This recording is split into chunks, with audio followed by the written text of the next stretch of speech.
बिस्मिल्लाहिर्रहमानिर्रहीम। अस्सलाम वालेकुम। मैं हूं आपका मेज़बान शफ़क़त अली। आज की इस वीडियो में 3 अहम टॉपिक्स के ऊपर बात करेंगे। काउंटडाउन शुरू, हुकूमत और अपोजिशन की लड़ाई शिद्दत इख्तियार कर गई, वज़ीर आज़म इमरान खान का खुद मैदान में उतरने का फ़ैसला, और मरियम नवाज़ ने जनवरी में हुकूमत जाने की डेडलाइन दे दी। किस बुनियाद पर दी, किस एतमाद पर दी, इस पर हम बात करेंगे। और उसके साथ साथ मौलाना फजलुर रहमान मरियम नवाज़ और नवाज़ शरीफ से नाराज़, किस वजह से नाराज़ हुए, उनकी नाराज़गी की बड़ी वजह क्या है, और अपोजिशन ने आखिरी हरबे के तौर पर जनरल बाजवा और इमरान खान के ताल्लुकात ख़राब करने की कोशिश शुरू कर दी। मामला कुछ यूँ है कि जब से अपोजिशन ने हुकूमत के ख़िलाफ़ ये सियासी तहरीक चलाने की कोशिश की है, जो कि अब शिद्दत अख्तियार कर गई और तहरीक का वक्त करीब आ चुका है। 16 अक्टूबर को गुजरांवाला में पहला जलसा है अपोजिशन तहरीक का। गुजरांवाला जो कि मुस्लिम लीग नून का गढ़ है, पूरी ये जीटी रोड की बेल्ट मुस्लिम लीग नून का गढ़ है। और जब ये अपोजिशन इत्तेहाद ने ये जलसे जुलूसों का शेड्यूल दिया, हुकूमत के पास 2 ऑप्शन थे। एक ऑप्शन ये था कि कोरोना वायरस चूँकि बहुत तेज़ी से बढ़ रहा है, कोरोना केसेस में एक मरतबा फिर शिद्दत आ रही है, तो इस वबा की वजह से हुकूमत इन जलसे जुलूसों के ऊपर पाबंदी लगा दे। अब इस पाबंदी के नतीजे में, जो कि अपोजिशन भी यही चाहती थी कि पाबंदी लगाई जाए, रुकावटें डाली जाएं, ताकि हमारा झगड़ा हो, ताकि जलाओ घेराव हो, पुलिस पे पथराव किया जाए और हम सियासी शहीद बन जाएं। अब वज़ीर आज़म इमरान खान ने अपोजिशन की इस तहरीक को डिफ्यूज़ करने के लिए ख़ुद मैदान में आने का फ़ैसला किया है। कल काबीना इजलास में अपोजिशन को फ्री हैंड देने का फ़ैसला किया गया। अपोजिशन के तमाम जलसे जुलूसों और तमाम सियासी एक्टिविटीज़ में किसी किस्म की रुकावट ना डालने का फ़ैसला किया गया। मरियम नवाज़ ने कल एक इंटरव्यू दिया है आसमा शराजी को आज टीवी के ऊपर। उस इंटरव्यू में जहां उन्होंने बहुत सारे सियासी लतीफ़े सुनाए, जैसे कि मेरे वालिद को नैब की कस्टडी में 3 मरतबा हार्ट अटैक हुआ, एक हार्ट अटैक उनको अडयाला जेल में हुआ, दूसरा हार्ट अटैक उनको कोट लखपत जेल में हुआ, तीसरा हार्ट अटैक उनको नैब की तहवील में हुआ, फिर चौथा हार्ट अटैक भी वो सर्विसेज हॉस्पिटल में करवाने को बिल्कुल तैयार थी, लेकिन शुक्र है कि उन्होंने उसको अंजाइना का हल्का सा अटैक करार दिया।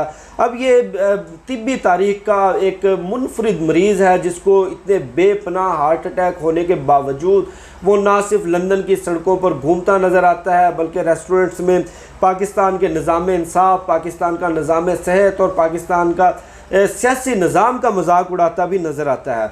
इस इंटरव्यू में जहां मरियम नवाज़ ने अपनी खामोशी की वजह ये बताई कि मैं मीडिया की वजह से खामोश थी, मुझे मीडिया ने खामोश करवाया, क्योंकि मेरे पास ऐसी बातें थी जो मैं कर देती तो मीडिया चलाने के काबिल ना रहता। मीडिया में इतनी आज़ादी नहीं है कि हमारी जानिब से की जाने वाली बातों को मीडिया चलाए। और दूसरा तासुर उन्होंने ये बताया कि मेरी वजह से, मेरे बोलने से ख़दशा था कि मेरे वालिद के ऊपर सख्ती की जाएगी। अब अल्लाह जाने ये किस किस्म की सख्ती थी, अल्लाह जाने के जेल में पता नहीं उनके साथ मारपीट या तशद्दुद होता था जिस सख्ती की वो बात कर रही हैं। लेकिन हमारी इतलात के मुताबिक उनको बिल्कुल शहजादों की तरह रखा गया, जेल में भी, नैब की तहवील में भी उनको तमाम तर जो उनके फंडामेंटल राइट्स बनते हैं वो दिए गए। अब चोरी की है, चोरी की सज़ा काटनी है। अब सज़ा को अगर वो सख्ती कहती हैं तो डेफिनेटली उनके ऊपर ये सख्ती थी। अब इनका ये पुराना तरीका वारदात है कि बात भी कर देते हैं। जहां इस इंटरव्यू में आसिम सलीम बाजवा की बात की, जनरल बाजवा की बात की, सिविल मिलिट्री ताल्लुकात की बात की, पाकिस्तान में मिलिट्री कू लगने की बात की, मार्शल लॉ की बात की, इमरान न्याजी नैब न्याजी गठजोड़ की बात की, मतलब कुछ छोड़ा नहीं। उसके बावजूद कि जनाब मीडिया की वजह से मैं खामोश रही, क्योंकि बहुत कुछ है बोलने को जो मीडिया नहीं चलाता। भाई आपके पास जो रानी तोप है आप वो भी चला दें, मीडिया चला देगा। कौन सी ऐसी बात है जो आपकी ऑन एयर नहीं की गई? कौन सा ऐसा बयान है जो मीडिया पर डिस्कस नहीं हुआ? कौन सी ऐसी स्टेटमेंट, कौन सी ऐसी प्रेस कॉन्फ्रेंस जो मीडिया पर ना दिखाई गई? अब ये इनका पुराना तरीका वारदात है।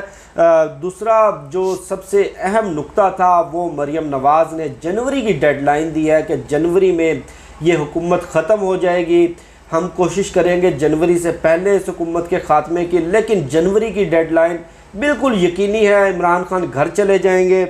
अब देखें बिल्कुल वही तरीका वारदात जो गुज़श्ता साल मौलाना फजलुर रहमान ने अपनाया था। मौलाना फजलुर रहमान अपने मदरसे के तालिब इल्मों को लेकर इस्लामाबाद आए, इस्लामाबाद में एक धरना दिया। जब धरने से काम ना बना, धमकियों से काम ना बना, ब्लैकमेलिंग से काम ना बना, तो जनरल बाजवा साहब के साथ उनकी एक मुलाकात हुई। हालांकि वो मुलाकात कोई खुशगवार मुलाकात नहीं थी, लेकिन उस मुलाकात की बुनियाद पर सिविल मिलिट्री ताल्लुकात को जनरल कमर जावेद बाजवा और इमरान खान के माबैन जो एक बेहतरीन ताल्लुकात हैं उनको ख़राब करने की कोशिश की गई, क्योंकि इनको मालूम है कि इमरान खान की हुकूमत को गिराना है, इमरान खान की हुकूमत को कमज़ोर करना है, तो मिलिट्री के साथ इनके ताल्लुकात को ख़राब कर दें, हुकूमत खुद कमज़ोर हो जाएगी, हुकूमत खुद अपने बोझ तले आकर गिर जाएगी।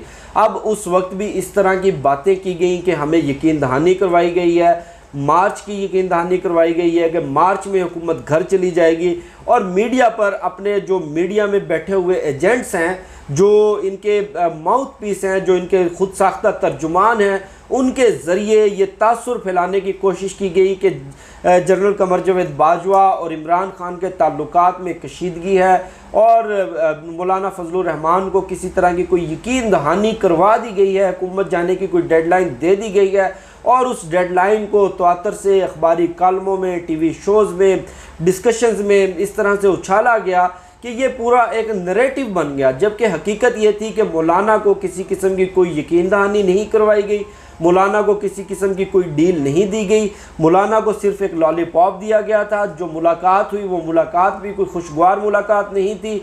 जब मौलाना घर चले गए तो उनके पास कुछ भी ना रहा। अब बिल्कुल मरियम नवाज़ ने भी यही तरीका वारदात अपनाने की कोशिश की है, वही पुराना तरीका वारदात नई पैकिंग के अंदर कि जनवरी में डेडलाइन हुकूमत ख़त्म करने की मरियम नवाज़ ने दे दी। अब अपने मीडिया में बैठे हुए खुद साख्ता तर्जुमानों के ज़रिए, अपने माउथ पीसेस के ज़रिए ये अखबारी कालमों में, एडिटोरियल्स में, टीवी शोज़ में, डिस्कशंस में इस तासुर को बढ़ाया जाएगा कि चूँकि सिविल मिलिट्री ताल्लुकात ख़राब हो चुके हैं, इमरान खान और जनरल कमर जावेद बाजवा के ताल्लुकात में कशीदगी है, लिहाजा किसी न किसी सतह पर कोई यकीन दहानी करवाई गई है जिससे हुकूमत और मिलिट्री के दरमियान गलत फहमियाँ पैदा करने का ये एक प्लान है। अब मौलाना फजलुर रहमान जो इस तहरीक का हरावल दस्ता है, उन्होंने नवाज़ शरीफ से जो इनकी पूरी डिस्कशन हुई थी इस तहरीक के हवाले से, जलसों जुलूसों के हवाले से, उनका मुतालबा ये था मौलाना का कि मेरे पिछले धरने पर भी करीबन 7 अरब रुपया मेरा खर्च हुआ, इसका फ़ायदा सरासर आपने उठाया, आप पाकिस्तान से लंदन जाने में कामयाब हुए, पहले मेरा पुराना हिसाब चुकता किया जाए, अब मज़ीद धरने के लिए, मज़ीद इस तहरीक के लिए मुझे एडवांस में पेमेंट की जाए, क्योंकि मैं बग़ैर पैसे के अपने मदरसे के तालिब इल्मों को धरने में लाने के लिए तैयार नहीं। खाने के अखराजात हैं, रहाइश के अखराजात हैं, मूवमेंट के अखराजात हैं। अब इतने बड़े अखराजात जो मौलाना तलब कर रहे हैं, मौलाना का मुतालबा है, वो मुस्लिम लीग नून के लिए पूरा करना मुश्किल नहीं बल्कि नामुमकिन है, क्योंकि आपको इस ख़ानदान की रवायत पता होगी कि जिसके पास चोरी का पैसा हो, जिसके पास कौमी ख़जाना जो इन्होंने लूटा है वो पैसा हो, तो इतनी आसानी से हाथ से नहीं निकलता। जितना लालची ये ख़ानदान है, अब रकम ना मिलने पर मौलाना नाराज़ हो चुके हैं। मौलाना का ये कहना है कि ठीक है, आप मतलूबा रकम नहीं दे रहे तो मैं मतलूबा बंदे नहीं लेकर आऊँगा। यही वजह है कि पहला जलसा जो कोयटा में होना था वो जलसा शिफ्ट किया गया है मुस्लिम लीग नून के गढ़ गुजरांवाला में। अब ये तो एक जलसा हो जाएगा, एक दिन की सियासी एक्टिविटी है, उसके बाद जो आगे की प्लानिंग है, आगे की प्लानिंग में इनको मौलाना की ज़रूरत है, और मौलाना उस वक्त तक इनके काम नहीं आएंगे जब तक मौलाना को पेमेंट नहीं की जाएगी। ये थी आज की कुछ अहम डेवलपमेंट्स जो मैंने आपके साथ शेयर की। मुझे शफकत अली को दीजिए इजाज़त, इंशाल्लाह फिर नेक्स्ट वीडियो में मुलाकात होगी। पाकिस्तान जिंदाबाद।